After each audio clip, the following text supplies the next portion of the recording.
I'm coming here today as the producer for Balancing Act, which is an initiative that runs under the umbrella of Theatre Direct, which is a T1A company in Toronto.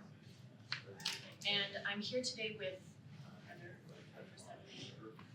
Johanna from Curtain Raisers and Chris Alvarez also from Curtain Raisers, possibly Lorna from Persephone if she's able to make it, to talk a little bit about Balancing Act and about some of the work that Persephone and Curtain Raisers have been doing as part of our initiative over the last couple of years. What is Balancing Act? It's a really good question. Balancing Act is like, what is the balance that we all have in our lives between like the production that we might be working on a stage versus the invisible production that we're working on behind the scenes in our lives, right?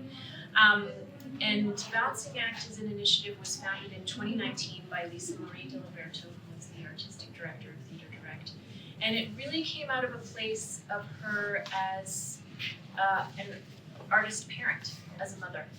She found herself with 2 young children and in situations where she felt like she was no longer able to have a seat at the table or be in the room as an artist because of her responsibilities as a caregiver.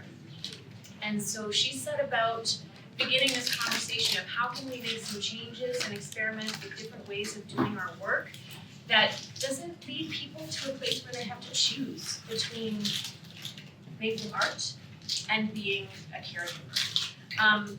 The beginning of the initiative was very much about being a parent, but our definition of caregiver has really evolved over the course of this work because there's many different definitions of caregiving. And so I have on my list, I am an actor and I am not a PowerPoint kind of just be warned that this is going to be what it is. But today you're playing your role. Today I'm playing a role that knows what to do with it.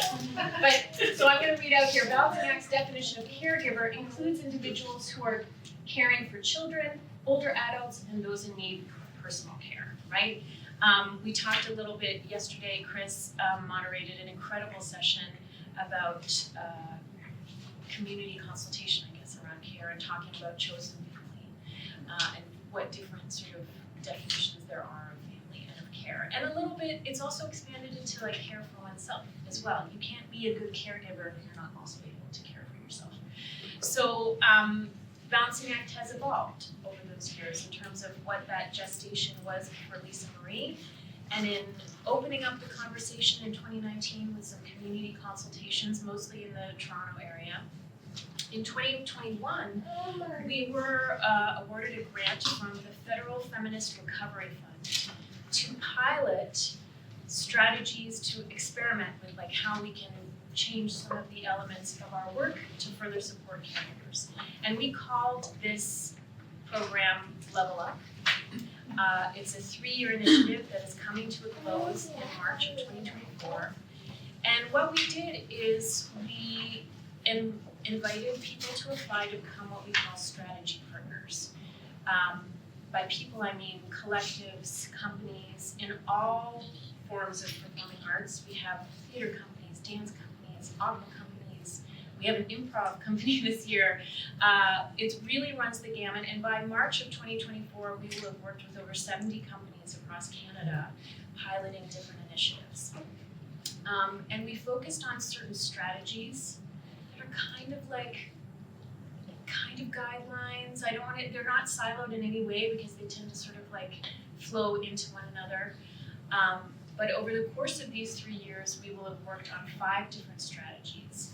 And I have them on my thing here, but I'm not sure we talked about this. Oh, sorry. Balancing Act is not just me. It's Lisa Marie Diliberto, the artistic director of Theatre Direct, is our executive director. She is the chutzpah behind the whole thing. And my colleague Susie Burby is a dancer and choreographer who is very sad to not be here with us today, but she is the artistic producer of Balancing Act. She's with her family at the moment. Well, now it's going to do the fancy thing. Here we go, level up with the thing. So yeah, we invite organizations to explore and pilot strategies that forefront more inclusive care-led workplace policies and practices. So that involves an honorarium to help facilitate some of this work, administrative support, and also facilitating some consultations. Because sometimes we have found that it requires a little bit of HR knowledge, we might talk about later, or perhaps some legal, guidance, that kind of thing. So we've orchestrated that as well. So, over the course of these 3 years, companies have joined us for 1 season. This is a cute picture of Natasha Greenblatt and Kate Lushington from Two Birds Theatre that were a strategy partner last year. We have bi-monthly strategy group meetings, which have been really incredible to build community, and kind of like our conversation last night, when you have folks who are trying to make work and make performance and all struggling to sort of infuse care and things as well. It's been a really great supportive environment. We've tried to facilitate consultations. We also have been working very hard on evaluating this work, and we're so grateful to work with a company called Good Roots Consulting based out of Guelph, Ontario, to accumulate some data that hopefully will be considered really sexy by funders and enable us to keep doing this work. So there's conversation, but there's also a little bit of evaluation at the end that's like, what did we do, who did it help, and where did we take it? And also, we've been working really hard on developing resources to be shared with the sector. By resources, we mean templates of different things. And I actually have some to share with you today, just to sort of pass around. By these, we mean templates of what has been an intake form, or what is a policy that has been written, or even just sort of notes about what one company's experience of how it's been, that we are working to share through a sort of web portal launching in the spring for everyone across Canada to be able to access at the end of the level up period, so that you could look up and see Persephone started their Playdate program for childcare support during select shows. How did they do that? What sort of paperwork is involved? How did you talk to your board about this? That kind of thing. And that's kind of a next step of balancing out to level up, is making sure that we share all of these resources that have been accumulated over these 3 years and make them accessible to everyone. The two things that I'd love to pass around today, which will be understood a little bit more as we keep going, is a pamphlet here from the Stratford Festival. This was an internal pamphlet they made to explain their Compassion Fund program that they piloted last year in working with us as a strategy partner. And then I'll pass that around. This is a care package created by Femme de Feu Creations, a circus company based out of Welland, Ontario. And this is something that they created for folks who are coming to Welland to one of their festivals. And it's sort of just takes care of you as a visitor. And it's a really beautiful piece. We're going to pass that around as well. What's next? These are all of our strategy areas. Where will I start? I'm going to start with care solutions. Playdate is an example of a care solution. What is a hands-on example of care that can be done either for audience members or for artists? For some companies, care solutions has meant childcare during performances, has meant childcare being made available on site at rehearsals, etc. In some cases, it's meant a stipend for childcare or that sort of thing. Pathways to agreement. When we create all of these sort of attempts at care, sometimes they need to be codified, sometimes they need to be put into a document that can be shared, that is legally representative of what you're able to do, etc. So that's sort of around what pathways to agreement is. Also, if you're introducing care into an employment process, a contracting process, when is the appropriate time to talk about it? What can you sort of really commit to and not commit to?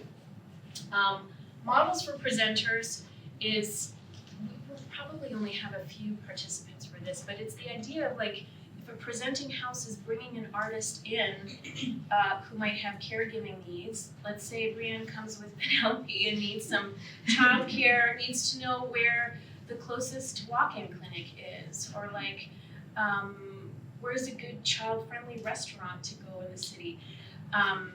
It's the idea of making your presenting house accessible for folks who might have caregiving needs. This has also extended to all forms of care. The Oakville Center for the Performing Arts was one of our partners for this, and Deborah Johns, who's there, was like, if I have an artist coming from a community that is perhaps not very supportive of the LGBTQ community, how do I ensure that, like, if someone's coming to Oakville, they know where they can go and feel safe? Like, it really extends to all sorts of elements of care. We learned a lot with that.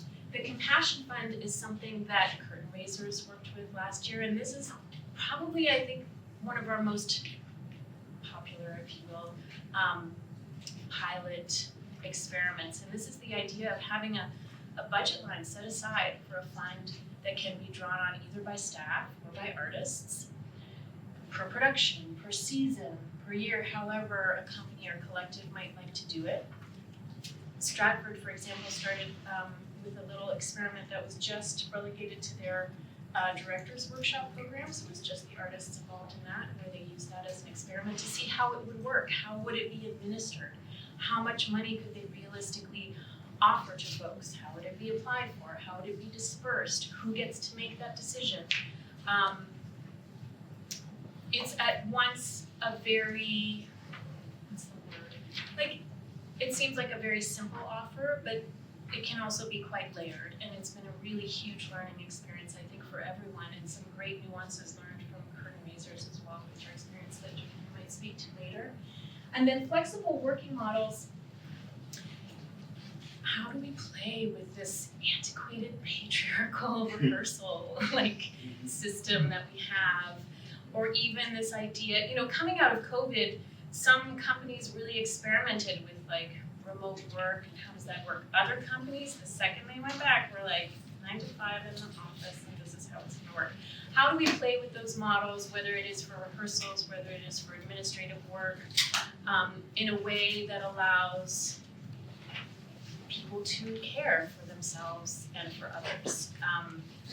We've had a really interesting array of ways in which companies and collectives have experimented with that. Some administrative elements have been companies moving to a 4-day work week, rehearsal periods that reflect the idea that a number of people in the company have kids that they need to pick up from school at a certain time. It's also very much incorporated the idea of elder care. If someone is caring for their elderly mother once a week, it really helps them to not come to work on Mondays so they can take their mom to this particular doctor's appointment. And how do you create a model that is replicable, that works for everyone? How do we remove ourselves from these ties of what these schedules have to be? So those are the strategies that we've been working with over the past few years. It really runs the gamut of the size and degree of what's been done. And there's huge learnings coming out of it. And as I said, over 70 companies by the end of March. And so lots of different avenues that we have pursued. I'm trying to finish this thing because that makes me crazy. I talked about all these things. Yeah. These are all the great people that support us. So obviously we have that federal funding, the Canada Council, the TAC, TAPA in Toronto has been a huge supporter of ours, as well as PACT. Part of our being here this weekend is supported by PACT. And these are some of our people. I just thought this was cute. So that's Lisa Marie, that's Susie, that's Saba, who unfortunately just finished her term with us as associate producer, but she's been amazing. That's my baby Camilla. And that's Kate, the managing director of Theatre Direct, and also Madeline Brunn, who's the associate of Theatre Direct. So I'm going to turn this off now because the, will that make it go away? Yeah. Because we know that it's doing weird things on the live stream and it was stressing me out. So, you might have noticed that you have yellow cards on your chairs. And the reason for those was an invitation. Well, there are a number of invitations. I have notebooks at the back there. If anyone wants a notebook, please take one. The yellow invitations cards have to do with the fact that Balancing Act, that Level Up, is wrapping up in March of 2024. And they are an invitation for you to let us know how this conversation felt for you today. It can be a feeling, it can be a thought, really not prescribed anyway. But the other element is an invitation to ask what you think would be an interesting way forward for Balancing Act. Because we're just curious to know from all members of our community, like, what might be a good way to keep this work going. What are some more questions that maybe you haven't encountered? What else was I going to say? Oh, I'm so jealous of that ball, Tracy. That's such a good idea. I was just gonna say I was jealous of the socks off, but now the For all of our Balancing Act conversations, we try to invite everyone to, as Chris said last night, bring their humans into the room, and acknowledge that we're all balancing something. So, as I'm balancing that Camilla was puking this morning, but apparently is not anymore, so it's fine. I'm balancing that I'm the granddaughter of a Holocaust survivor and it's been a really rough week. And, but with that, I'm also balancing crazy love in Saskatoon, I have to say.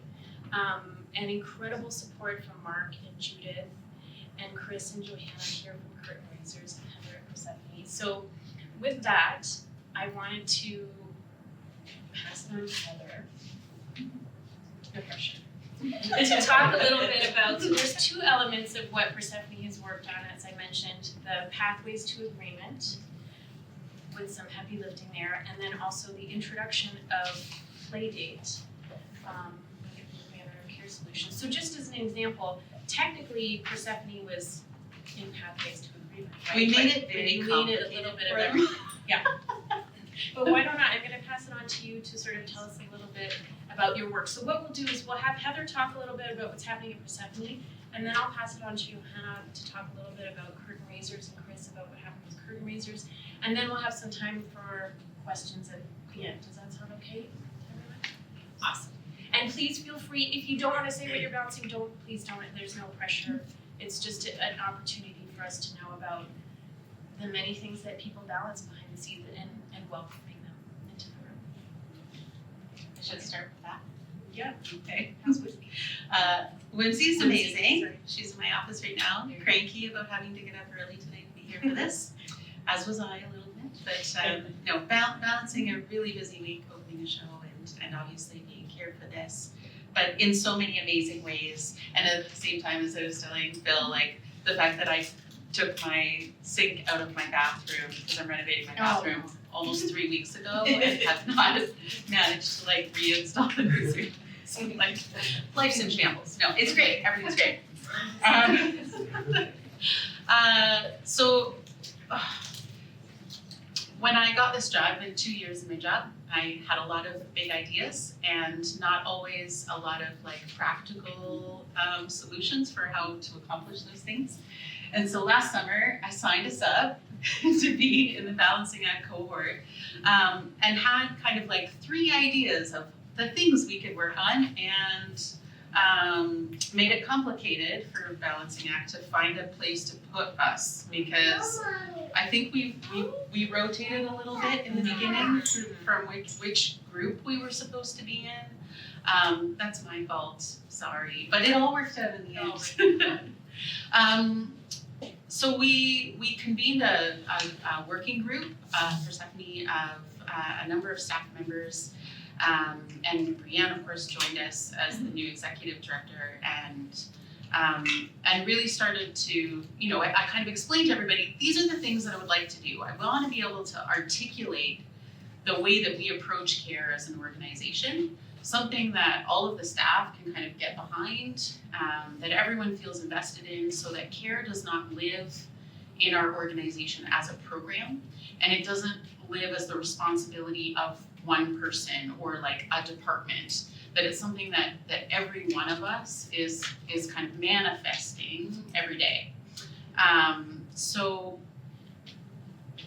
navigating like how to break these things down was difficult, because I would say like for sure where we started with how we thought this was going to go and what these kind of programs and policies and stuff would look like, and where they ended up at the end are definitely different, because we did a lot of learning with the cohort and with balancing acts expertise, having been through this again, to kind of guide us on that journey.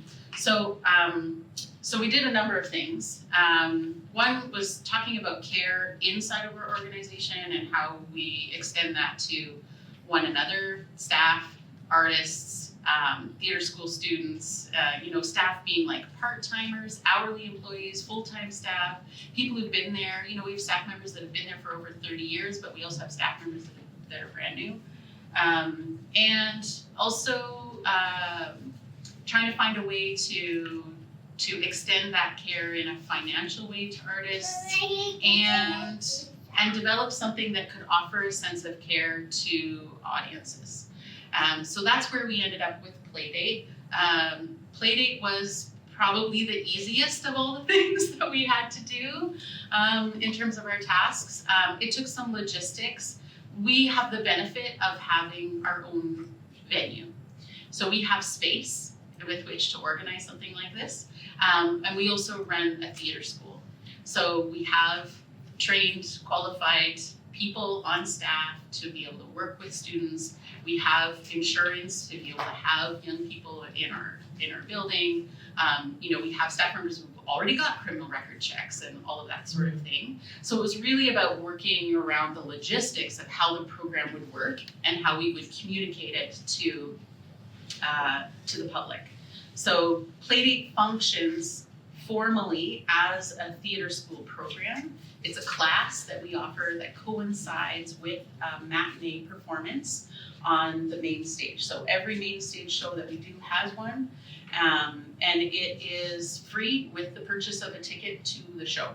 So when people purchase their ticket, they are given the opportunity to register their children with Playdate.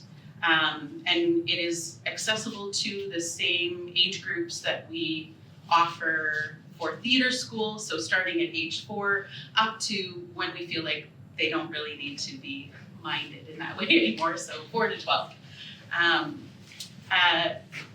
And that program, they come to Persephone. Caregivers drop off their young people with Lorna, who is our director of education, who manages this program.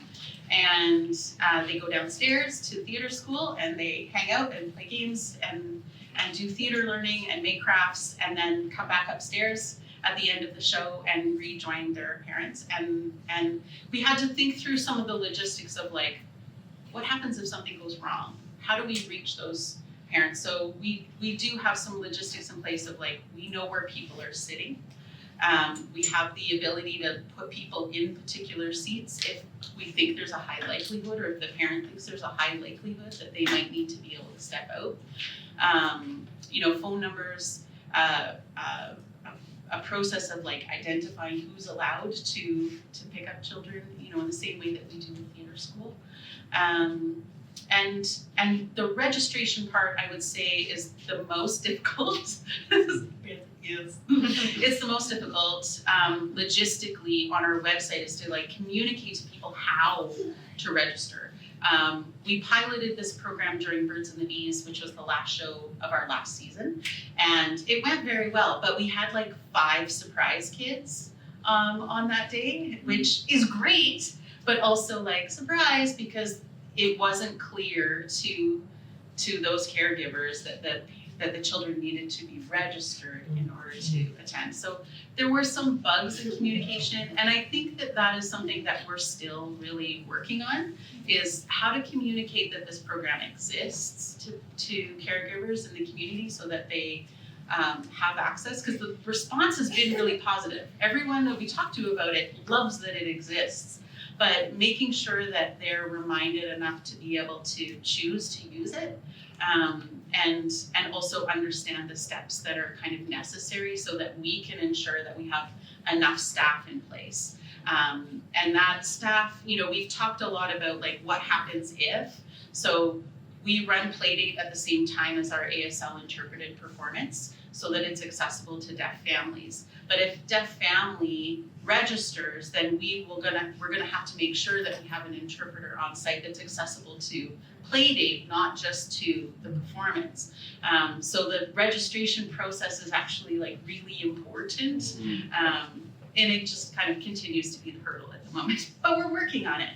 I will say like the big learning for that program for us was like, when I say that program is formally a theater school class, it has a lot to do with how our insurance works. We do not provide babysitting services. That's not what we do. That's not what we're insured for. We offer theater school programs, and that is a very clear distinction in the way that the program is described and communicated to ensure that we're kind of upholding our legal responsibilities and something that makes the board go, okay, good job. So that's Playdate. And then there were two other initiatives that we undertook. One of those is a statement of care. This we began talking about it as a care policy. By the time we got to board involvement in that process, it evolved to become a statement of care. And the statement of care embodies, in a written form, how Persephone's definition of care, who we think it applies to, and why. It is a way of us being able to articulate our values as an organization, and exists largely like as a document that we can use to help initiate conversations. We started this process by talking about what we think we already do that would qualify as care. We hadn't yet formalized what our definition of care was yet, but we just started talking about like, what do we already do? What happens in this organization kind of like just every day because of who we are and the systems and stuff we already have in place. Can you give some examples of what those might be? Because I think it's sorry to interrupt, but it's something that's come up a lot in terms of just quantifying what you might be doing already and celebrating that in a way. And by doing so, inviting people to, one of the things that came up last night in our EB conversation was about the barrier of having to ask. Yeah. So can you tell us a little bit about maybe what you felt you were already Sure. doing? So we kind of started with, we identified 3 different groups that we offer care to, one being staff, theater school students and families, and artists. So with staff, we do have work from home models. That's a possibility. We have a history of doing things like salary advances. If that's something that someone needs in terms of like being able to balance some financial relief in their life, staff events and appreciation, like bringing food to the office just cause, or birthdays or things like that. Mostly those staff care elements are around like flexible working models, time off, being able to bring your children to work. Like Brianne's kids are off in the office. My dog comes to work with me every day. That for me, that is care. Like I can't leave my dog. I wouldn't have a dog if I had to leave her at home every day. I'm at work too much to make that possible. So with staff, it works a lot like flexible working stuff, and just us really articulating what does that mean. For theater school students, we have programs in place specifically around financial relief. That is like a large part of our care to theater school students. Everything else is like less codified because it's like dependent on the program and the instructor and who's in the class, and it works a little bit more like room agreements, I suppose, in a rehearsal process. And for artists, the list is very long. This is where we actually came up with a really long list, and is a great tool when we're negotiating contracts to say, like, here are the things that we are already doing that we would identify as care. If you think that the thing you're looking for is on this list, great. You don't need to ask for it. we've already said this is a thing that we do. You need smudging materials, great, we have them. Here you go. You know, you need like we are a member of the Library of Things. Saskatoon has this great library of things where you can just like go borrow stuff and then return it. So we maintain a membership of that so that staff and artists have access to that. Coffee for artists or in person, right? So, you know, they pay for cream and sugar, but we provide the coffee, that sort of stuff. So really just starting like at the basic level of like, what do we do? You know, there are artist comps. We do 5-day rehearsal weeks, and we are open to requests for adjusting the schedule because somebody has a wedding to go to or things like that. And really just starting to identify the long list. And then we looked for gaps about where do we think that we could be doing something. And most of the stuff that is on this list costs us nothing or very little. And that's kind of, I guess, why we already do it, right? Is because it's come up at some point in our 49 years where somebody asked for it and we went, sure, we can do that. And now it's just a thing that we do, right? So starting at the place where it's like, doesn't actually cost us money, so that we could kind of vision where we wanted to go, that place was just the best place to start. And it also helped, I think, us formulate our conversations. We met weekly over the course of the season. I think we started in October. Yep. Met and our final pilot project was at the end of April. So, you know, we met weekly as a working group to talk about these things, and everyone had their individual projects. So Lorna and Christy, who's our artistic associate of youth programming, worked primarily on Playdate and doing the research about like who else is doing this kind of program, how does it work there, how might that, you know, transfer if we were to do it like that here, why did that one not continue? You know, those were things that some of the programs we learned about that didn't continue were because they didn't have their own venue. Like largely that was a huge hurdle for other organizations that were trying to do that. So we were like, well, that's easy actually. It emboldens us to be able to feel like we can be more successful because we had things that other organizations who were trying to do this work didn't have.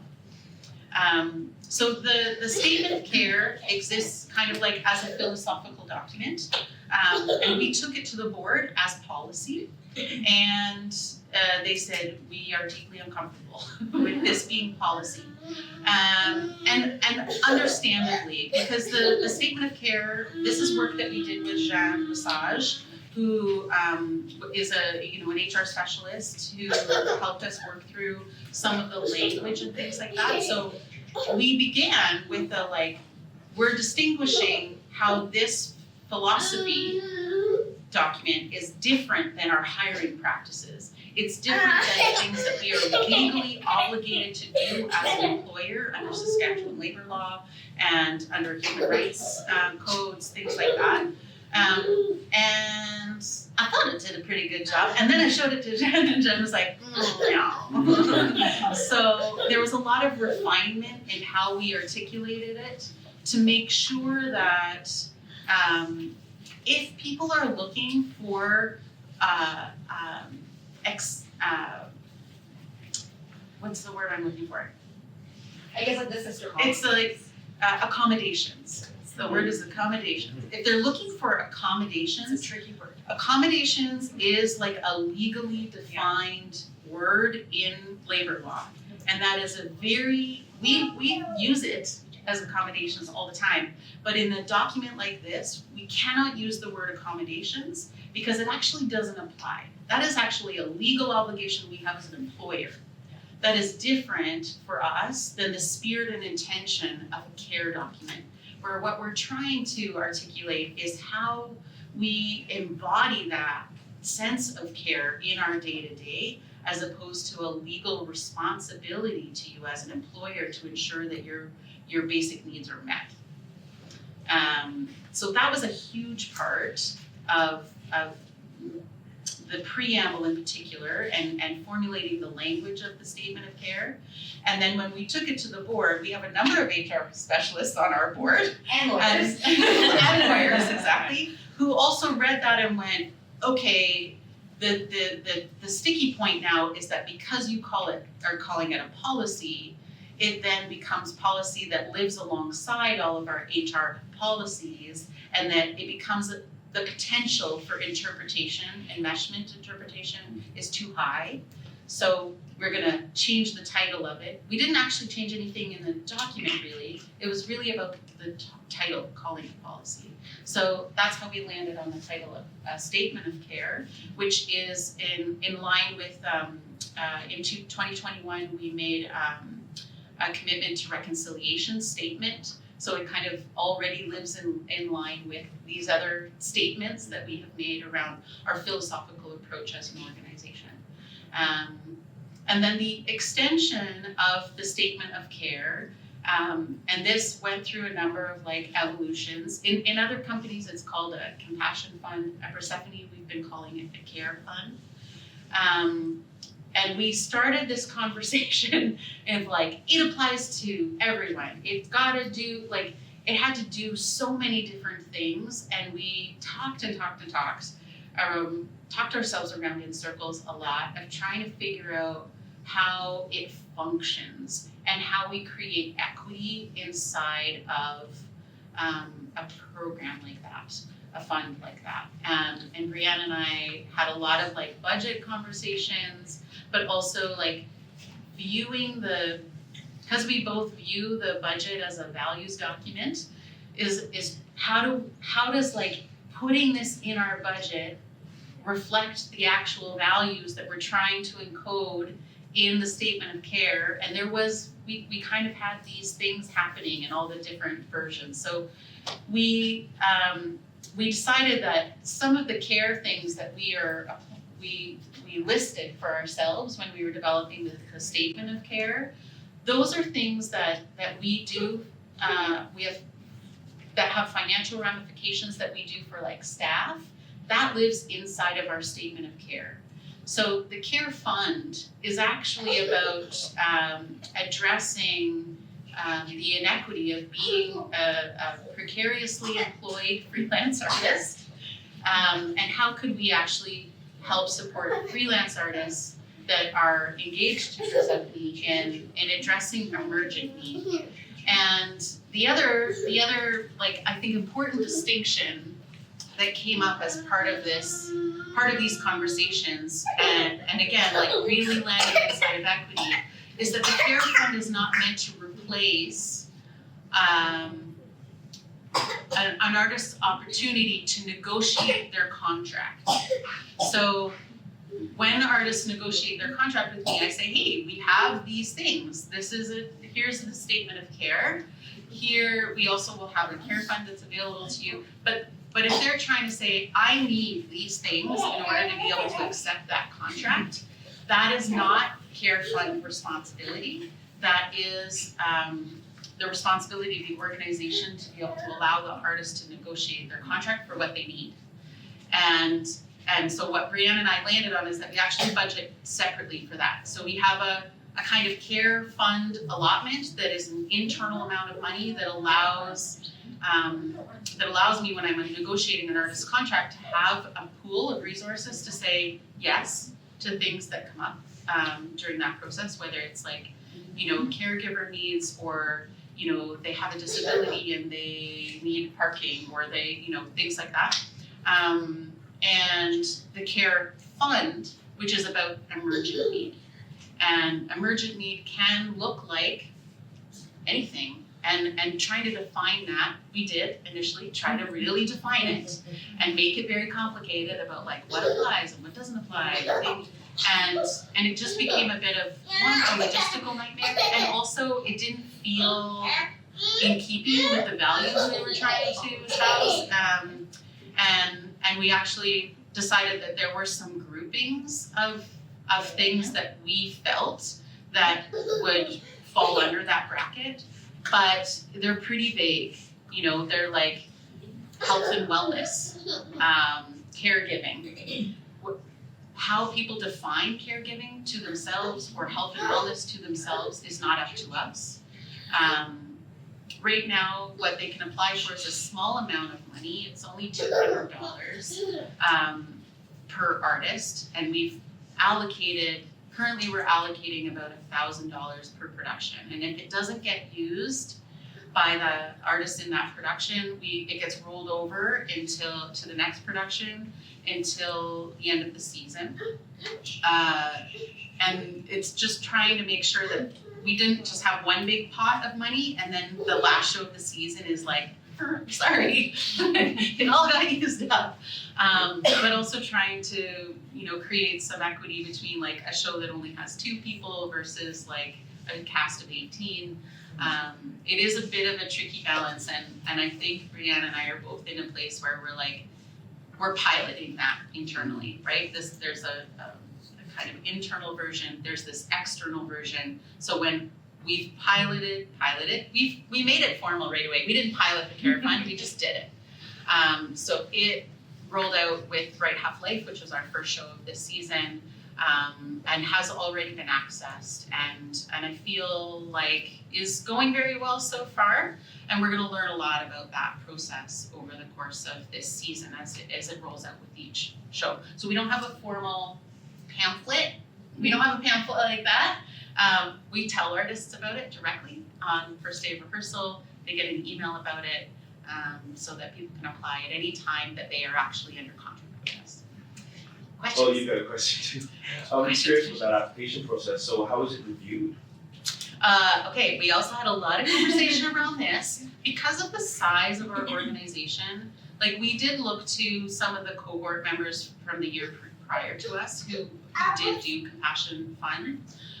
So like huge learning around that in I terms bet. of anonymity, privacy, etc. And just as an overall sort of like insertion into the conversation is that it's a one size fits one. Each company is going to do it in a different way in terms of like what works for Persephone, what works for curtain raisers, etc. Which was a huge learning of it, and also that it's fluid. Everyone seems to be learning as they do it, and maybe they have to refine it in a certain way. But yeah, how to do that? The one size fits one is really difficult, right? Because as an organization, we're also trying to like streamline things to make them repeatable, to make sure that things don't fall through the cracks and we can always do. But the one size fits one makes it complicated. So Stratford's program goes to a particular person that they're responsible for that, but they have a massive organization and they have a lot of people. We have a small organization. I know it's not as small as other people's organizations, but for us, it's like we have a whole bunch of one-person departments. And we have a permanent staff of about 20 people. So for our size, Brianne and I felt like requests like this, in order to be able to guarantee anonymity, quick response, and really like considered reflection on what the request was and whether or not we could meet it as an organization, that the request had to come to us. But I recognize that at like larger organizations that, the executive director and artistic director are maybe not the best people to be responsible for that. But currently those requests come to us directly. We make a commitment to very quick turnaround so that we, when the request comes in, we meet, we discuss it, that's it. And we inform the artist right away about whether or not it's something we can do. Now, the Care Fund application provides the artist the opportunity to ask for financial compensation, so what we describe as primary support. So they can apply for up to $200, but they can also request secondary support. So if there's something that that needs to kind of go along with that primary support that isn't actually about money, they can ask for that too. Or they can ask for only a secondary support, or they can ask for a primary support, but if that doesn't work, or there's no more resources, financial resources left, then this would also work. What's an example of a secondary support? Well, we haven't had a secondary support request yet. But like, I don't know. Would it be like, so for example, you've injured your ankle, you need some physio, that's a primary support maybe, and a secondary support is a parking spot, so you don't have to walk or something? I mean, the I'm thinking secondary, that. the parking support would have a financial impact. So I think it's probably more like, I don't know, let's say that somebody applied for money to hire a pet sitter to be able to like stay at home with their pet during long days during tech and take them for a walk or whatever because they're busy at rehearsal. And we just didn't have, we'd had a number of requests and we don't have the financial resources left in that particular pool. A secondary support that they could ask for is like, hey Heather, could my dog come and live in your office during the long days and just like play with Whimsy? Yes, absolutely, no problem, right? Like, sorry, that's just the first one. No, It's it's mine. a great There's idea. like a million examples, but Yeah. it's a way for people to kind of reflect on what care means to them. It's like, for a parent like Brianne to say like, I need childcare support so I can pay a babysitter to stay at home with my kids. If that's not possible, can I bring my kid here? And could we set up a dressing room so that that I can kind of put them to sleep at a time that is actually their bedtime and they can kind of sleep in a dressing room while I'm doing this other thing, or those sorts of things, like more creative ways of imagining what a solution could be than financial. Another example too, of a secondary would be, hey, I am out of town, I'm bringing my kid, I need support finding childcare, which we were able to accommodate for an artist. We had a young kid who ended up going to Penelope's daycare for a little. So Penelope made a friend. By the way, this is Penelope. I haven't noticed her. And so I know my other kid who's almost 6, who's in daycare. So, staff also really utilize these programs. Yeah. She's just too young to attend quick. The word creativity is really important, and it's something I actually mentioned to Gideon this morning about an anecdote that I used of something they did at Soulpepper. But creativity, and also the idea, I'm going to use this as a segue to transfer to curtain raisers, if that's okay. Please, Can I ask a yes. quick question? Oh, yeah, No. sorry. I just wanted to hear a little bit about the process of developing all these documents with staff. Yeah. How do you keep it all on track? Like, there's a lot of good, well-intentioned conversations. We have the committees in place, but sometimes like pushing them through to deliver the formal side of things. Well, I mean, in all honesty, we set a weekly meeting. There was, Brianne and I, both artistic associates, and the director of education. So there was 5 of us. And partially that was like selecting the committee, the people whose departments are also going to be like naturally responsible for embodying some of these things and making them happen, like Lorna with Playdate, and also people who are genuinely interested in work. Having a weekly meeting, it made us like stay focused. Now sometimes we would show up to our weekly meeting and be like, I have failed to do my homework. And that was okay. Sometimes we canceled the meeting, but it's easier to cancel it than it is to try and like. Sure. Yeah, exactly. So just trying to make it a priority. This is work, I believe, that could have happened in a very short duration of time if we weren't balancing so many other things as employees of an organization. We all have a lot of responsibilities, and some of these things take really considered thought and care. And so I'm glad we took a long time to do it. We didn't rush it. It was, trying to like, it's done when it's done. And some of it is the policy kind of mindset around writing something that's gonna get codified for an organization, it's gonna last for a long time, it's taking the time to do that. But everyone got their responsibility of what their research was. So we talked a lot about things that we're already doing, what do we need to research, who's gonna be responsible for that, then coming back to report to the group. And sometimes we fail to do our homework and then we have to come and be like, it's often me failing to do my homework. Coming back and being like, I'm sorry guys, I'm doing homework. Or like the finalizing the writing of the statement of care. It took a long time because it lived on my plate. And so I was like, whoopsie. It takes the time that it takes. And I think that is, one thing that I've learned in my 2 years here, arriving as a new artistic director during, crisis points and times of conflict in the world and in the organization, is that there's a lot to do, and to kind of give ourselves the grace that it takes the time that it takes, and that we remove the pressure from ourselves to actually have to do everything right now, because the everything right now thing, that pressure is so real. And for the first year, I definitely bowed to that, and it was really hard. So yes, last year we just kind of took the time that we needed to take. And one thing we did, we set very realistic long-term timelines. So with Playdate, when we started talking in October, we didn't jump in and say, we need to launch it with the Christmas show. We need to launch it. Okay, buddy, we just we decided we were going to launch it with the final show of the season. Okay, you want to play it? You can post it in the corner, okay? And so,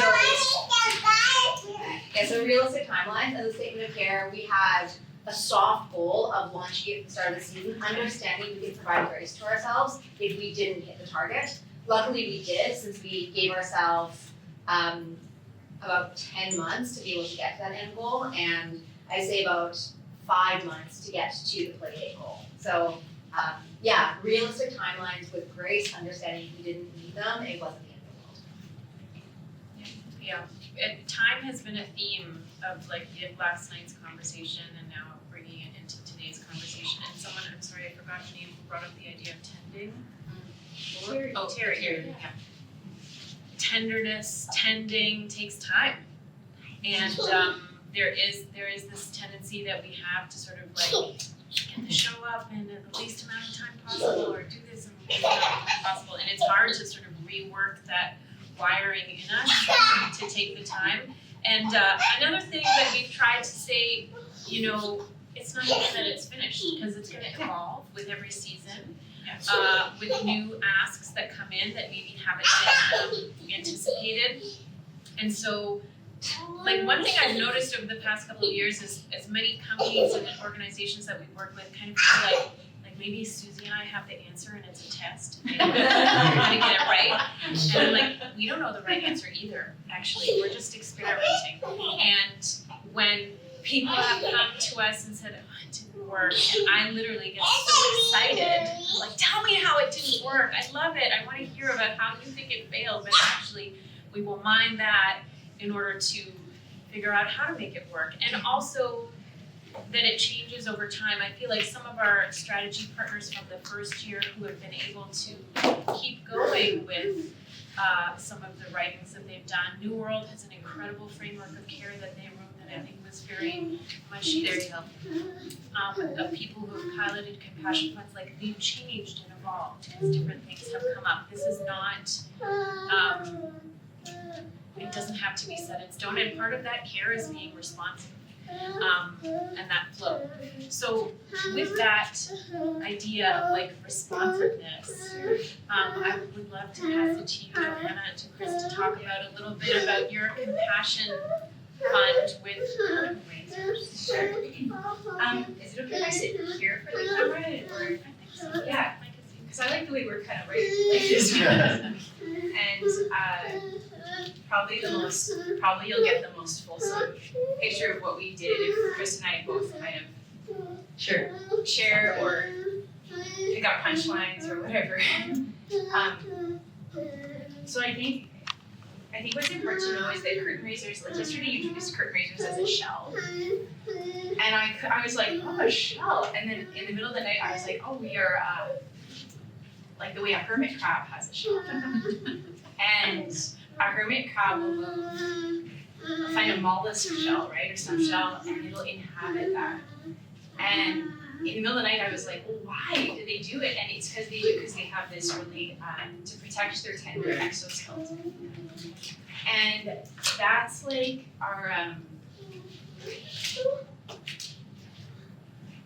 very aware when I talk about curtain raisers that we're probably in what I would say is the fourth generation of curtain raisers. And sometimes people in the room even have a memory of another generation because it was founded by Paula Costain and Michelle Sereda. and because Michelle Story breathes such beautiful, like such exquisite life into this company that she ran out of her back pocket. And then because in the face of tragedy, where we lost Michelle and we lost Lacey, Miranda Desjardins, and Michael Green, and Narcisse Flood, who were also all exceptional caregivers in the arts. Because of that, our friend and colleague Joey responded to a request to tend, Joey Tremblay responded to a request to tend the company.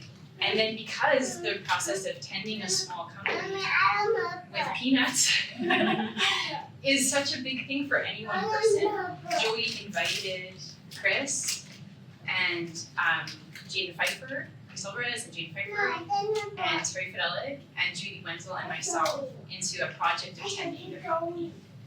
And so when you say company, it's like it is a shell, and I think there's some themes in what we do. One is that we always, I think we make very beautiful gestures. I think we aspire to make very like bountiful and generous gestures to other artists because we're all working artists. And I think we're also after something that is quite functional and useful. And so, and I think we have tender, like last night, I'm still kind of vibing from the conversation that Chris just held, like, so good, so well yesterday. But still vibing from that because I think what was expressed in that conversation around care was like, it's tender because it's not that, I don't want to perpetuate an idea that artists are frail or fragile and it's not like that, like, you know, we're the toughest. but that the work is so tough, and the work of freelancing and being an independent artist in all its precarity is so tough. And so something that we do for each other as peers within Curtain Raisers is we do, I think, try to shelter each other a little bit, or, you know, respond with compassion when someone lands from a project. We try our best to make time to be there to process, because no one else, we just know that that's an essential thing that artists need. Yeah, and I want to say, you know, coming out of the welcome this morning and Lyndon sharing history, you're bringing up history of Curtain Raisers. So if any of you know Curtain Raisers, we often are worried that people think we're this big company that have to do things, but we're robust in spirit. History, what you're bringing up with history, I lost the train of what that was going to happen there. And that's because I'm tired from holding the space yesterday.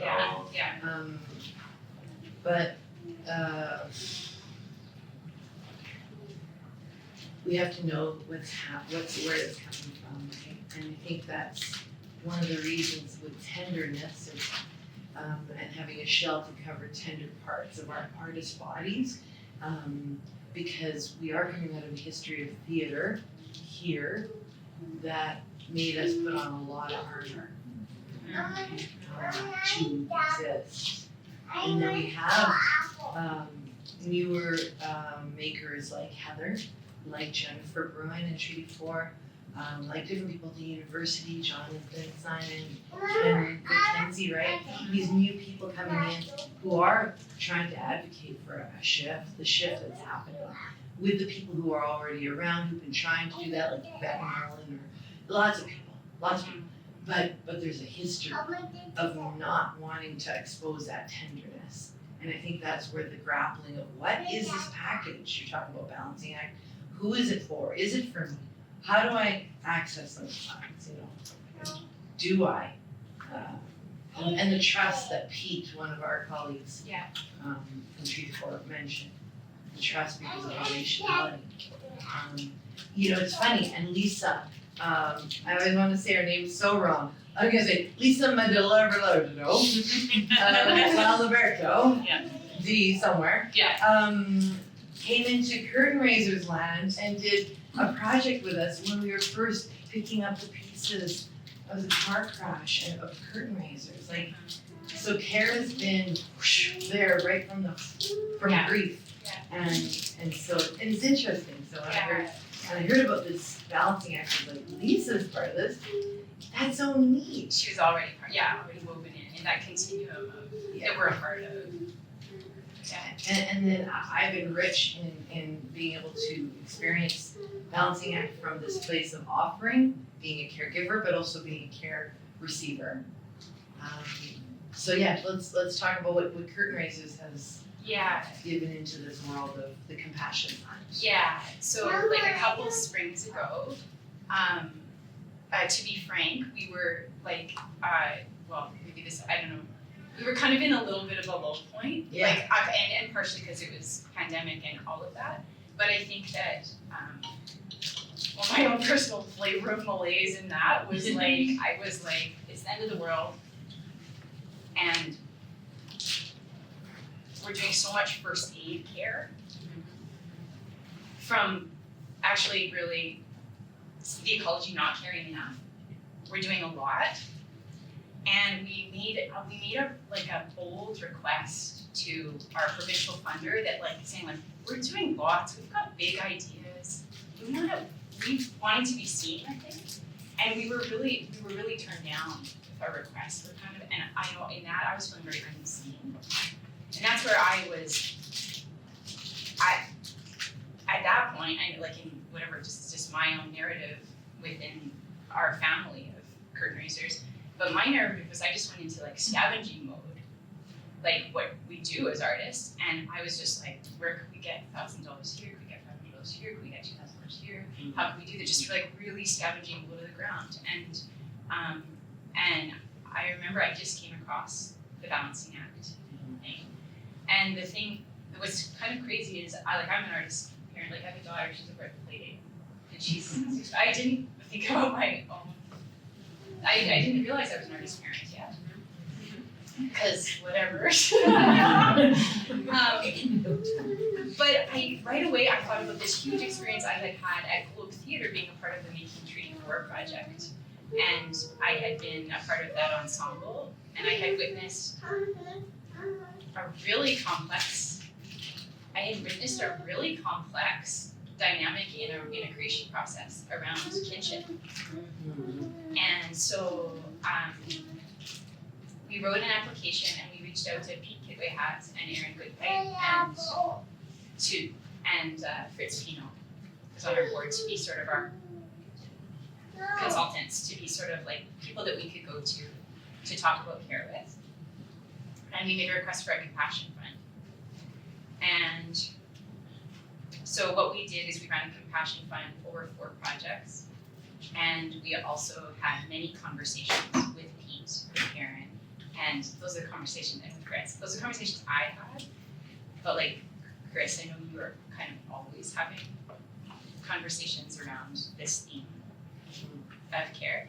And I think we just, I don't know, we can get into more like how that went for us and stuff like that, but I think the bigger things we've been doing the last couple of years is sort of like talking about how to make an abundant offer, how to normalize asking for help, asking balancing act, Chris, just How to be nimble in observing our situation of who we are caring for, like to spot their needs before they even articulate them. Yeah. And within that, if we're intuiting a need, do we go towards or do we help that person get what they need? It's been very, I found it to be very stimulating, challenging, Very good. dense, And it's in terms of the projects, we had 4 projects that had a compassion fund. I was very lucky to be in 2 of those projects that received funding, and if it's helpful to the room, we had to share some of the takeaways. First of all, you brought up with pandemic, coming through that. So my experience with the Curtain Raisers family in pandemic land was I continued. And I'm gonna bring up that identity marker of me being brown and saying, I found it interesting now as I look back And by brown, I'm using that as a very big term of other, you know, when the world crashed and locked down, and frankly, respectfully, a lot of my white artist friends are like, "Ooh, I'm out, I'm done for a bit." A few of us in other worlds, we're going, well, everyone, the systems are giving us some money right now and time to do something. I find that curious looking back right now in terms of care, that I know a lot of my brown friends and other friends were like making art still during the pandemic, scrambling to do it because other people who normally were doing it were tired. We were tired and we were still continuing, and so that's where I came from into balancing act. I know that because I went to one Zoom of balancing act and I remember feeling ornery, like just like, hey, well, what do the white people want? I'll say it like that. Like that's what was my mind. And I didn't mean Margaret or Susie. I meant the system, right? And I'm just like, okay, what? Like, yeah, we need money. Of course we need money. So what? Like, wait, you want to know what it's for, or what? I remember feeling that edge in me, and I was like, what's up with that, Alvaro? I was like, and it was because I'm locating, like, oh right, I'm coming out of 3 years of pumping out stuff still, community engagement, bridging, care, and feeling that feeling you get, and I think anyone in this room who lives here knows it from people who come from afar who are like, oh, you make art here, and you get kind of defensive, like, yeah, we've been doing it for a freaking long time with no money or space, but yeah, hooray, so you're here now to give us something. Yeah. You know, it's so funny, and I say that not to Maggie, to the institution of BA, where I was like, what is this? But for real, like, call it out. Am I able to give someone just some money because they need marijuana because it's part of their care? Yeah. Am I allowed to say, you know, this person just needs a new pair of shoes and they're not saying it, but I'm going to give them new shoes for the show? I wonder. I don't know. I feel guilty about it because my colonized mind still thinks that's not good. Yeah, so I came from there, and then I came into this Zoom room of people who are very kind, very respectful, and really trying to work outside of that. But that's what I was bringing up because I think a lot of people in the room last night are still coming from a trauma and a hurt in toxic settings of workplaces from years before that aren't sure if they can come out. And so I wonder where that aspect can be taken care of still and tended to, or who can, because I'm interested in that part of tending to the souls of these humans who are still like, again, coming out. Well, that thing that you said, Chris, I wrote it down. The history of theater made us put on a lot of armor. That's what I wrote down. And I feel like everyone brings a different armor to the table, right?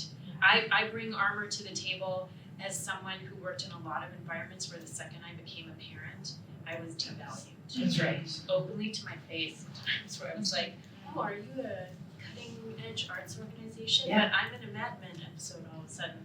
What's going on? Everyone is bringing different armor, and it's going to take us some time to make people feel comfortable to shed some of that armor, I think. And it's also, I'm just going to claim perimenopause here, guys, that just went out of my brain totally. That's another thing, right? We can talk, we'll have a whole other session on that next time. But it's time. It's beginning that conversation that allows the irony of like the vulnerability that comes on the stage that we embrace in our work, and how do we bring it off the stage and into our relationships with each other, and not be afraid of it existing in the room, and not have it be prescribed in terms of what it looks like. Because some of that vulnerability is like, I need money for childcare. Some of that vulnerability is, I see that this person needs a new pair of shoes, and I'm just going to get them a new pair of shoes. And it comes in many different shapes and sizes, and being open to whatever it is. Sorry, go ahead.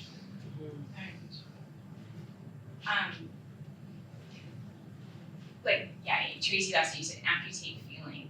Like, you know, I'm becoming more alive to this pattern in myself and in spaces where, like, when you say whenever someone feels like they have to choose, like, I could either be a parent or I could be in the room, or whatever. I could either, like, say what I fucking think, or I could just shut up in this conversation with funders or whatever. and I think anywhere that we're feeling that, it's a violence. And like when we did try to form a Google form because we were in these meetings and other people were doing it, and it was so interesting. Yeah. Because it's like, let's say if you say, hey, we have a gift, like, is this question, but this is articulated around, is it for me? And so we extended a Google form to folks, and mostly no one responded at all. And then it was like, well, why? So then we started calling people, explaining, educating, what's a compassion fund? Still a bit bewildering, explaining to people what that was and what would qualify, giving examples, but not wanting to keep it too tight of what could qualify. Even after that step, no one really came forward. Yeah, so the one-on-one was important, and I think that is important. Yeah. Like in the projects I was in, Burnt Sienna, and acknowledging two of my projects. So coming out of that pandemic, feeling that kind of fatigue, and then being given like an allowance of some type of support was really beneficial to me for projects that I was holding a village of people and going, yeah, we only usually give an honorarium, but what else can we do? Can we give a gift? Can there, and having the conversation with someone. And someone in the room last night said it about relational quality that needs to be there in order to create an okay feeling to offer and receive. The trust and relational ways are needing a lot more tending. Like, who are these ambassadors there? So, I love that Heather and so bringing up everyone has a version of helping in your staff, right? Of what they do. Like, so with us with curtain raisers, we were already naturally caring in some ways in our community. Johanna had set up community office hours before we had the funds to do stuff to help people connect. Again, relationality. But so from my takeaways from the projects where I had this little sack of money, and capitalism, right? Like where I'm like, let's not use it, let's use it all. So yeah, it was joyful too, to be able to go, hey, I'm just gonna say this first. So for me, it was like, if you're working a project and you have this access, please go once and say, hey, I've got this thing. And then a second time, go back and be like, hey, remember that thing I mentioned? I still have it for you. I thought about it. And cite some examples of what it could be useful for. And then third time, I felt like I needed to go 3 times to the artists in the room to give them time to really think about what is it that I need. And also for me to go, hey, I have observed this thing about your shoes. Do you need new shoes? Or whatever that is, right? So that's my experience from giving some care. And then I received it. I was at the show, in this show with Persephone, and when Brianne and Heather came into the room, the first rehearsal, and shared it, it was very casual feeling and welcoming. And then the form was easy. I liked that the form was easy. And there's one thing I was gonna offer to you, and I kept forgetting to say it, because I think the one thing that I do, and I don't know if other people do this, is, is this package for me? I saw the list of some things it could be for, and the thing I thought of that wasn't on the list, I went, oh, it'd be neat if there was some kind of clause on this form that said, if you're thinking, is this thing I'm thinking a thing? You're right. Here's the box for that. We will add that. I don't know, like something like that. And I was like, well, if I'm thinking it, then I'm super mindful that I don't want to abuse this or whatever, or misuse it.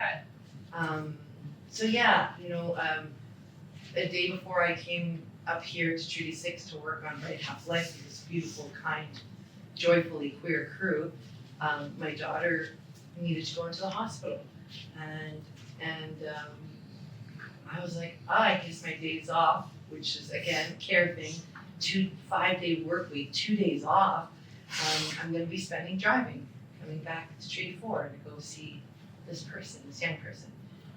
I didn't schedule that, I didn't budget it. So I was like, does that work? The gas, but not just the gas money, like the fatigue, I'm gonna have to do this. So yeah, like I would love for Balancing Act to be able to have some access to people, artists and arts workers' faces, sharing some of the really specific examples. I think that, for me, I know that would be satisfying to watch. To be like, oh, you used it for that, that's odd, that's neat, that's innovative. Yeah, I think we've had lots of different examples, and we are, through some of the data collection that I talked about, we are accumulating some of those stories. But an interesting learning that I think ties into this idea of communication around a form doesn't work for everyone, is, and the value of anonymity. Like Stratford, just to go back to Heather's thing, Stratford very specifically had feedback from actors who were like, I'm not gonna ask about this because I don't want you to use it against me and not hire me next time. That was something they had to consider first and foremost in terms of who is administering this and who gets to see things. The other thing, which has been a huge learning for me personally, and it came up through the evaluation process, but is that how do I say this? It is not traumatic for me to tick a box, but for some folks, it is very traumatic for them to tick a box. That has been a huge learning for us. And ticking a box is like filling out a form. I think it was Pete mentioned it yesterday. Am I filling out a form and is this information going to be used against me in some way? Because it is viewed as social assistance, and that it has been traumatizing for my community in the past. Like I, as a white, cis, heterosexual woman, it's new to me to learn about all the ways in which very simple communication can be harmful. And we have to be mindful of, like, a huge learning for us from curtain raisers is that, oh, you know what? You might think a Google form is really easy for some folks. It's not an invitation. It's an imposition. It's intimidating. We've also learned, we have this year as one of our final strategy partners, an ASL-based company. And Ron was just like, you can't do anything with a Google form, guys. It has to be a blog, it has to be ASL interpreted, and being mindful of how these invitations are given, all the way from the policy to the form to the communications to the first day of rehearsals, and getting back to that question that came out last night at the community conversation of like, how do I know I can ask, and how do I ask, and how do I know it's for me? It goes in through all of the layers. That then it can feel like, how do you codify that, put that in a statement and talk to my board about it, these little minutiae, but that comes out in it's our values, right? And how are we gonna keep using that to get rid of that armor? I think there's, like Rowan here and Jennifer and Em, Tracy, like, I also wanna make a request, to you in your roles, like there's this recommendation from Balancing Act that after the one-year compassion fund that we designate 2% a recommendation, an aspiration to dedicate 2% of our budget to a compassion fund. And we've designated 4%, which is, we're working with a very small amount, but you can imagine in Saskatchewan, if there was a commitment or a bit of solidarity from numerous organizations to that number, that number might be a way for us to talk to really normalize, like to start to normalize that language with the funders. I think that might be a way, and it's just really, so appreciate y'all being in one place so we don't have to have 5 coffees. But you know what I mean, like maybe that's also a way that we could start to have that conversation. The 2% came from Nightwood, actually, who were Nightwood Theatre in Toronto was one of our first strategy partners. And we also have a steering committee, just so folks know, and Andrea Donaldson, the artistic director, is on the steering committee, and I mention it because Ken McKenzie, who's now at the university here, is also on our steering committee of folks across the country who have sort of been a part of this process. But Nightwood came out of their work with Balancing Act saying, okay, we're gonna make this fiscal commitment to it. For some folks, it's per season. For some folks, it's per production. You know, like it comes in all different shapes and sizes, and it's amazing how 2% can be a really huge ask for folks. But the idea of baking it in, like you talked about the budget as a reflection of your values, baking it in a way it's just there, it's a given. And it's gonna ebb and flow with each season and each project, but it's part of that intending. Yeah, and maybe if I can allow myself just one step further, Yeah. that it's like, I really see, Heather, way to go, like way to go, and also, I need to just like acknowledge how much heavy lifting is coming from small companies without a law right here. And it's significant labor. And so we're never in the room with provincial funders having the same conversation. We're never in the spaces being able to talk to boards with quite the DNA that you have about this. And so I think the way I see through is to really normalize it so that artists, the incredible power of independent artists, can start to ask for this, can know this is alive and ask for it in all of their contracts, and just really normalizing the language of help, support, care, compassion, fun, really giving that away generously. Because I'm only here right now. I was supposed to leave at 10, but then I found out Persephone, actually Jimmy was like, tell me to lock the next door. And I was like, is that an option right now? Yes, then I can stay for a session. Right, because otherwise it's like, Ken and I, we rock, paper, scissors to see who's going to which event at what time, and that's our back and forth on that. And our son now, his evenings are spent on a play mat with a pillow in the box office while we're working, and the rest of the theater community in Saskatoon has been really great with they know our child and they're like, oh, you're doing that thing, I'll hang out with him for 5 minutes while you have to run upstairs, and we're feeling very supported. Whereas I left a position because I had no support to even change my hours, 9 to 5 job. Great, can I come 7 to 3? Sure, we'll try that. And then they tried it for 6 weeks, and they're like, actually, it's better for us if we have these meetings at 3 p.m. instead of 11 a.m., so you can't do that anymore. I was this is unsustainable. So I'm yeah, I appreciate this is very cool, glad I was able to make it. But I was literally able to sit here because the fun already yeah.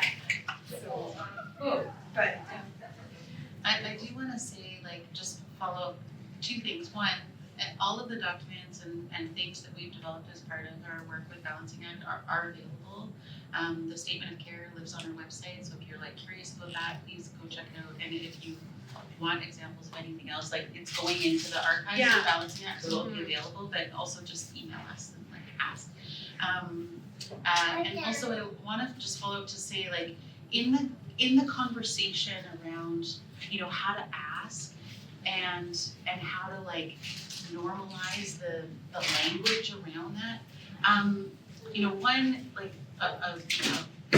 organizational value for Persephone is transparency. So we try to this is why we talk about it face to face. It's just a thing that we can talk about. But that starts from the beginning. So when we're entering into a relationship with an artist, through a process of contract negotiation, they get an offer that includes a clause in the offer around care. So the offer details anything that they might want to know around schedules and rates of pay and dates of this and as much information as I can provide them, because I have it, right? I have it all. I share that with them. But I've also started including a clause around care, and that usually the offer doesn't include it doesn't consider care needs because I don't know yet what they are. And I don't wanna make any assumptions on behalf of the artist. So this is where the statement of care, now that that's been adopted by the board, which happened last month, this will become part of that conversational clause so that it, I'm upfront and I say the offer doesn't include any consideration around care. So if you have things that you want to talk about, like please, by all means, come talk, like just raise it right now, we can talk about it.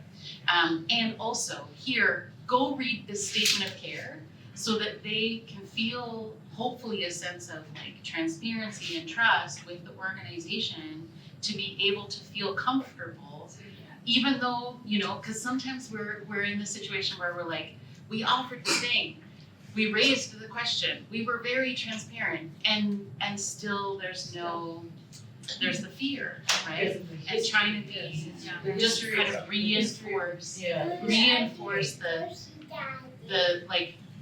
earning the trust, but earning the trust through being just very transparent. But I think it's more than that. It is. It's The history of the pain in the journey to belong is intense. Yes. And so some of us, yourself or myself, I consider myself very privileged, and then I respond to that when I'm on my own internally to like, holy fuck, if that's privileged, then I understand on some level why I'm doing this work, because most of the people I'm working with don't have the same privileges. So with the history of pain, if we understand it from our own humanity, and we want to go further and understand that we're all in physical bodies, and until we really bring the body into these conversations and into these situations, we can't actually penetrate the core of the pain that many people are living with. So these are all beautiful, everything in here is, to me, it's like hope, it's like, help organize peaceful conversations or engagements about this stuff. This is so important.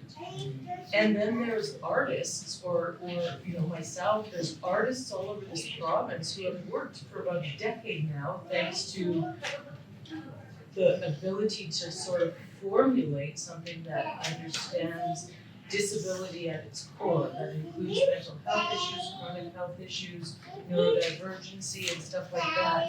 When you're really there, we understand, unfortunately, some of the stuff we're talking about, like the offers can't be accepted.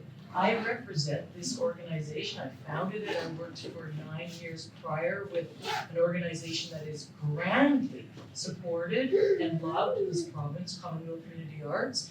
The amount of stuff that happens that's not really seen, and when it is, wants to be buried again, is phenomenal. That's just our human condition in some ways. It happens personally. So I can sit with myself, or I can sit with other educated artists, educated, experienced artists, and have conversation after conversation after conversation about, well, we can do it. I'll sit with them, we can do it. Together, we can do it. We can do it. Until that person truly feels like they can do it, they're probably like myself, getting ready not to want to be seen and heard any longer, because there's been so much fight.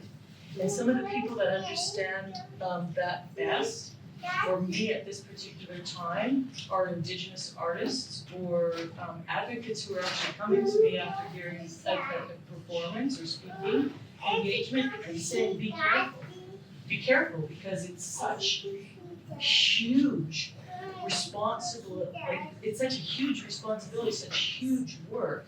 It can make you a person that you're not. It can create bitterness. So what that comes down to inside of these wonderful ideas and important ideas is that we have to continue to go not deeper, but more into what is it that we're saying. Because if somebody who is extremely traumatized, and they're not necessarily traumatized because they had an accident and are now quadriplegic, have extreme mental health issues that actually can be concealed because they're so good at masking, that person is not going to check a box for the life of them.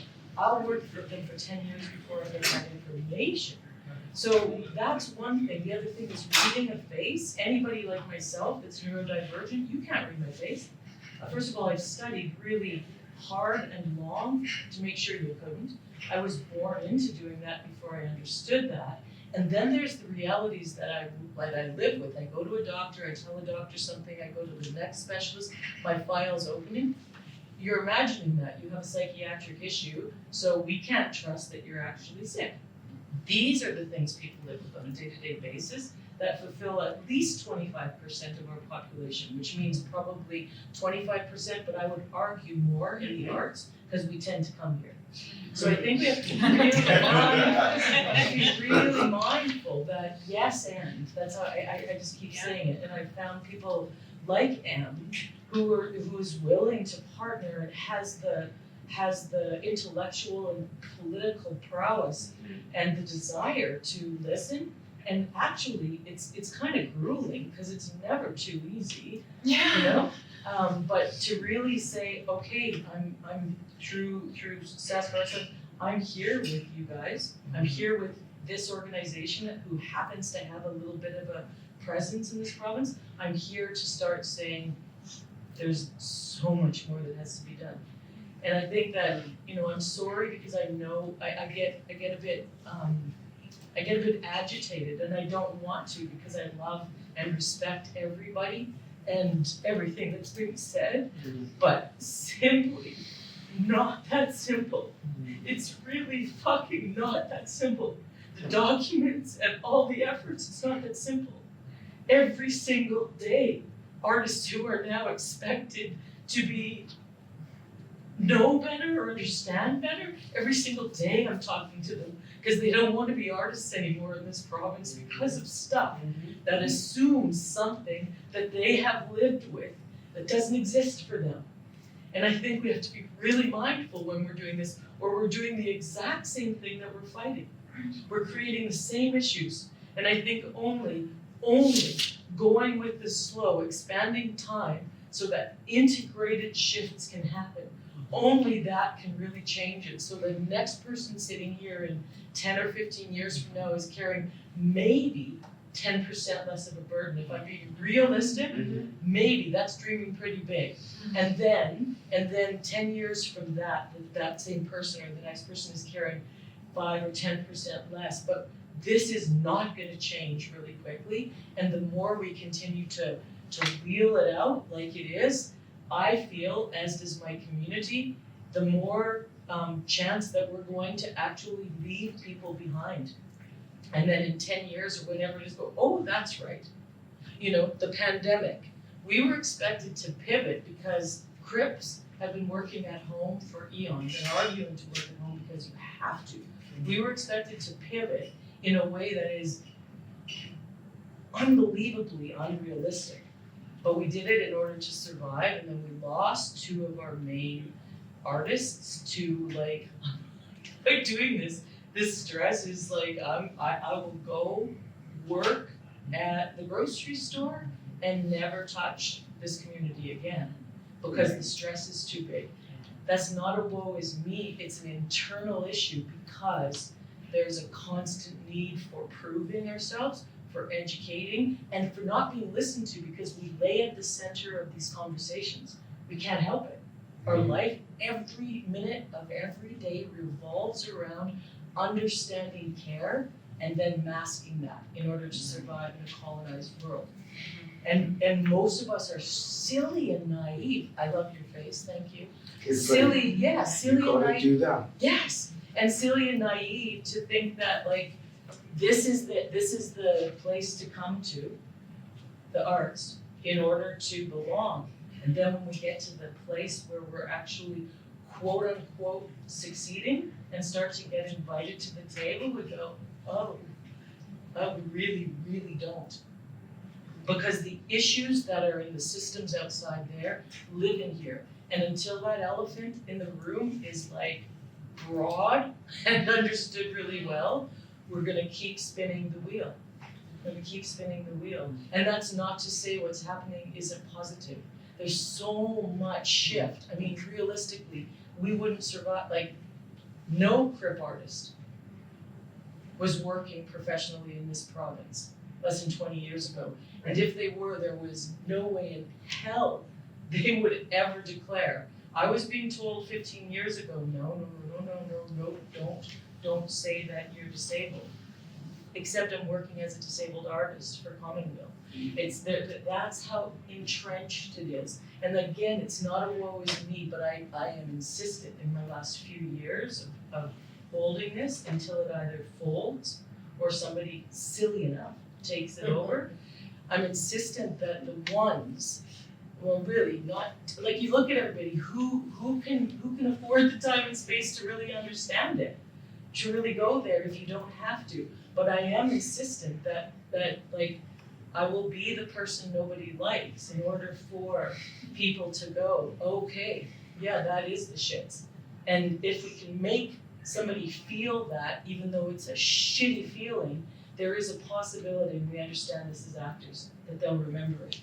And that's my job at this point. It's no longer to be an artist. It's to be the person in the room that says, yes, and we got a lot to do that sometimes it feels like people are not recognizing.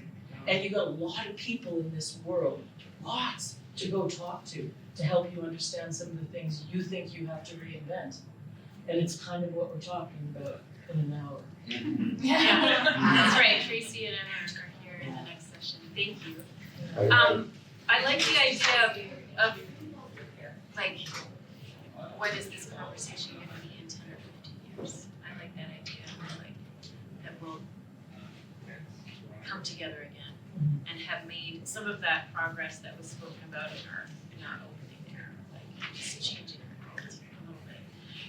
We have technically 5 minutes, I think, until we close. So, does anyone, if you have a question?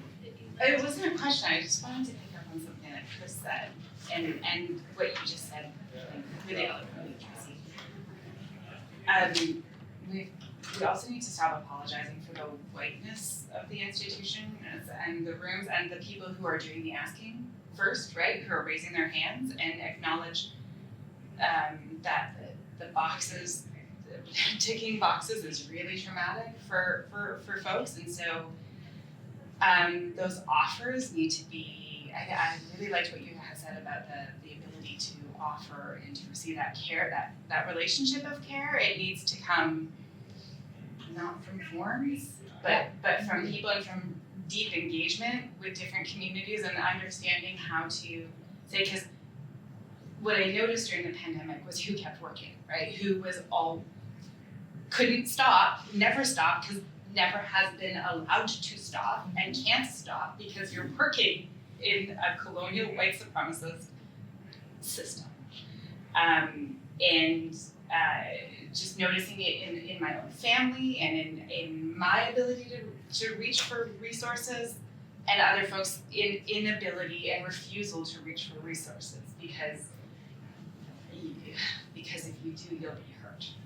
So I think that as this conversation moves forward, like, I mean, I work in university, so there's nothing more colonial and traumatizing other than the federal government, right, and the court system, et cetera. But to think about what we're doing, right, and how we're moving beyond the forms and The institution. Yeah. Getting back to the humanity. yeah, and moving around. No. Anyway, yeah, but I guess I just heard you apologizing for naming the and like, can we just not? Can we not? Can we just say it and own it for those of us who live it too? Yeah. I wasn't apologizing for it. I was being tender because Right. Okay. you Sorry. know, no, it's okay because and Maggie, you said it early on beginning of this about it's not going to be cookie cutter. Or this is my translation of how we do this, and I really, really, really appreciate that as a person from Saskatchewan, who's always been like, yay Saskatchewan, but outside of here we feel like we don't hear the yay Saskatchewan, and it's been a long time, right? So, and so I bring it up because it is so small, our community of Saskatchewan, And there are people in institutions like Jennifer and Heather, and you know, before getting to know Heather, I just knew the institution Persephone, which was not as enjoyable and appealing as getting to know Heather. Yeah, thank you. And no, I'm coming to meet this person as human. Like I'm calling myself accountable. Very defensively when I first met them because there was the institution. And that's the thing with the history of the pain. And when Balancing Act, Susie and Maggie come into our country, which is Saskatchewan, and says, hey, when we want to help you, care. It can be triggering because of pain. It can be like, well, what do you mean? Do you even know what we are and what's happened here?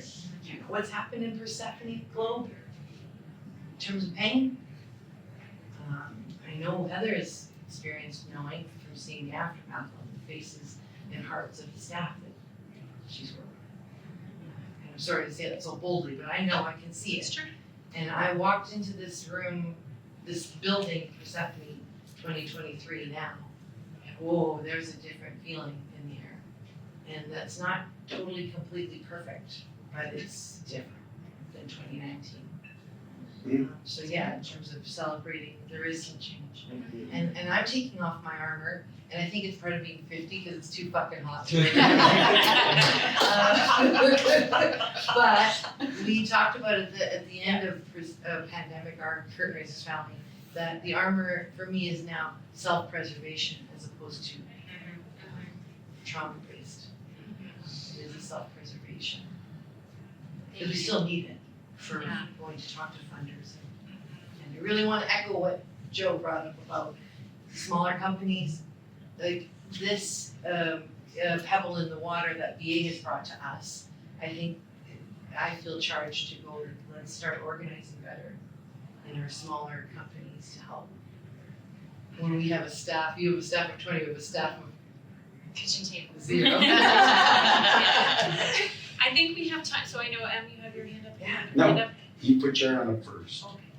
I guess I just want to kind of imperfectly leave an offer that I think that the Arts Alliance, although we also have a very limited capacity, I think that we can help financially resource this ongoing conversation and whatever kind of idea of a care fund that could look like. I don't know to what degree. I also feel like we have the ability to connect with the funders, of course, but also with organizations collectively to have a conversation about what that might look like. So yeah, I think we can help move this conversation forward financially and theoretically and administratively, and let's talk about it. Thank you. Do you have one more quick thing? One more quick thing. Yeah. I apologize for being late, but I was listening to this conversation about checkboxes and filling out forms. I have major cognition issues. And I'm an actor, and it's hard enough for me to read my lines, to comprehend my character. But for me to do those cognition things, checking off boxes, it's hard for me. It's very, very difficult for me to just sit at my computer, do all of these things, and then study my lines. You know, it's the idea of access, where it's access in its many different shapes and sizes. And at the end of the day, we want everyone to feel invited to the table, comfortable at the table, safe at the table, cared for at the table. And we're learning a lot along the way. I want to thank you all so much for being here. And again, if you have any thoughts, things that you've expressed, please leave them on the yellow cards because I'm trying to mine as much as possible from Saskatchewan. and bring it forward in all of our work for Balancing Act. Thank you to TheatreCon and everyone at SATP for hosting us today. Everyone who's maybe on a live stream or watching this recording, thank you. And everyone for being here as a room, to Heather and to Johanna and Chris, really like so much love. It's been really amazing and so much learning. As Heather mentioned, because we're wrapping up the Level Up initiative, we are working on creating a web portal that will ideally launch in the spring, if the website gods, are favorable. That will launch in the spring and will be an opportunity for people to see all of these resources that have been created, which really run the gamut. Some of them are forms, some of them are Johanna's stream of thought that she put down after all of those meetings with the folks around the table that are just sort of what are the questions and challenges coming up. So it runs the gamut in terms of what we can learn from and what we would like to share. And I have a little handout up there if anyone wants to sign up for our newsletter or visit the website. Susie and I are always, at the other end of an email with any questions or ideas. We're really mining ideas right now. How can we keep moving it forward, making sure that we're coming together again in 10 or 15 years and having made progress and steps.